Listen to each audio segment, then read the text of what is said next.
Bem-vindos ao Almirante Comunidade do São Luís, Maranhão. Hoje choveu em São Luís. Os transtornos foram por todos os lados. Olhe só como ficou esta residência no Planalto Vinhais 2. A água invadiu a residência, derrubou este muro. O portão estava fechado e foi arrancado. Olhe só onde ele foi parar. Ainda debaixo de chuva, vizinhos e parentes ajudavam na limpeza. Na cozinha, nos quartos, na sala, em todos os cômodos, a água deixou um rastro de prejuízo. A dona da residência, ainda assustada, contou como tudo aconteceu. Deixar meu neto na escola, por 5 minutos nós chegamos aqui e estava uma tragédia. Aconteceu tudo. Só nesses 5 minutos, mais ou menos. 5 a 10 minutos. Fiquei aqui pertinho na porta. Não tem nem como calcular esse prejuízo. Ai, não tem. Minha casa está toda destruída. Meu Deus do céu. O importante é a vida, né? Com vários pontos de alagamentos, o trânsito ficou praticamente parado na manhã desta segunda-feira na capital maranhense. Neste trecho da Avenida Jerônimo de Albuquerque, nas proximidades do Palácio Henrique de La Roque, olhem como ficou. Nós estamos no bairro do Coafuma, nas proximidades da Curva do 90. Nessa área aqui, fica toda alagada quando chove forte. E não foi diferente nesta segunda-feira. Agora o trânsito já flui normalmente, mas quem tentou passar por aqui na hora da chuva forte ficou no prejuízo, como aquele carro lá do outro lado da pista. E encontrar carros parados por conta de alagamentos não foi problema. Nem todos os motoristas que tentaram escapar dos engarrafamentos nas principais avenidas usando atalhos se deram bem.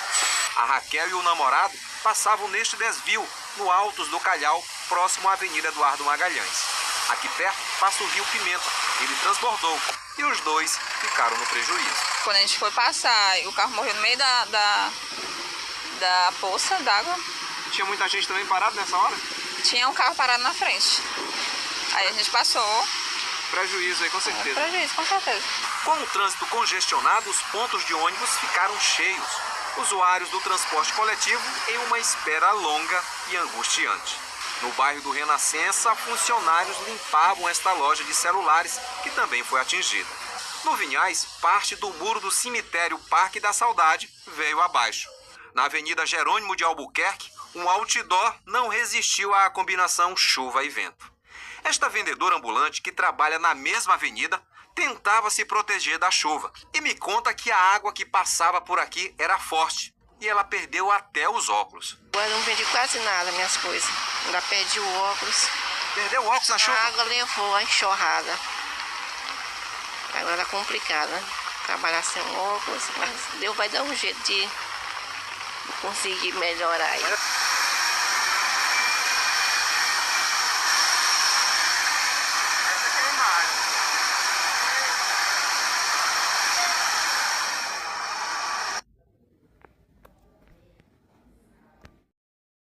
Porque o menino morre que recebe o ovo de Páscoa agora. Tristeza e comoção marcaram o velório de Luiz Fernando, de 7 anos, que morreu depois de comer um ovo de Páscoa. A mãe e a irmã do menino também provaram do chocolate e seguem internadas em estado grave. Olha, é uma situação muito difícil, não é uma situação fácil que estamos passando. A gente não deseja a ninguém, né? Parentes e amigos acompanharam a despedida com indignação. De acordo com o último boletim médico, Miriam, a mãe do garoto, apresentou uma leve evolução no quadro clínico.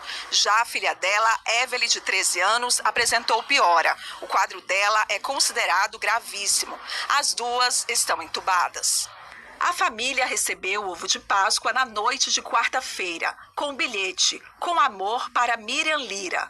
A encomenda anônima foi entregue por um mototaxista, já identificado pela polícia. Parentes das vítimas disseram que uma mulher ligou para Miriam para confirmar o recebimento da encomenda, sem se identificar. A mulher teria dito que Miriam descobriria quem era o remetente. A principal suspeita do crime, Jordélia Barbosa, foi presa nesta quinta-feira no município de Santa Inês.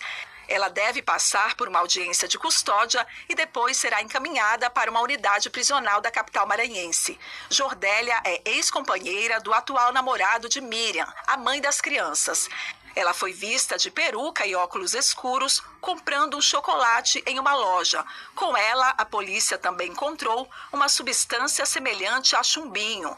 Para a Secretaria de Segurança Pública do Maranhão, a mulher agiu por vingança. E tudo leva a crer que assim ela agiu, envenenando a mãe e as duas filhas através desse chocolate, por ciúme ou como vingança.